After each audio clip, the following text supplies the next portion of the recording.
Kumpirmadong in a relationship na ang basketballistang si Kiefer Ravena at ang kanyang jowang aktres at beauty queen.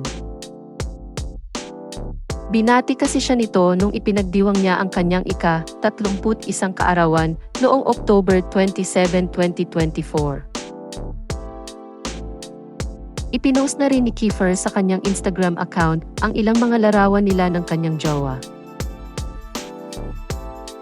Matatanda ang unang naintriga ang relasyon nilang dalawa nang maispatan silang magkasamang nagbabakasyon sa Siargao noong July 2024. Makikita kasi sa mga video na kumalat noon sa social media ang pagiging malapit at sweet ng dalawa sa isa't isa habang naglilibot silang dalawa sa Siargao. Pero sino nga ba ang jowa ni Kiefer Ravena? Kilalanin natin siya sa video na ito.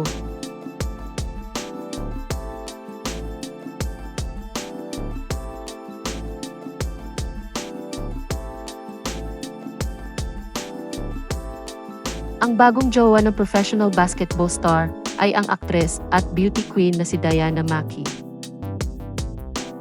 Graduate siya ng kursong Tourism Management sa Treston International College. Sumali siya noon bilang isa sa adult housemates sa 4th batch ng Pinoy Big Brother 8. Kilala siya noon sa bansag na adventurous anak ng Taguig City. Hindi na bago kay Diana ang pagsali sa mga beauty contests. Matatanda ang nirepresenta niya ang Nueva Ecija nang sumali siya sa Binibining Pilipinas noong 2022 at isa siya sa top 12 finalists nung panahong iyon.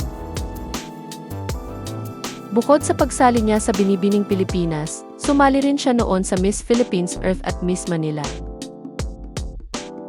Maliban sa pagiging beauty queen, si Diana ay isa ring aktres under Viva Artist Agency.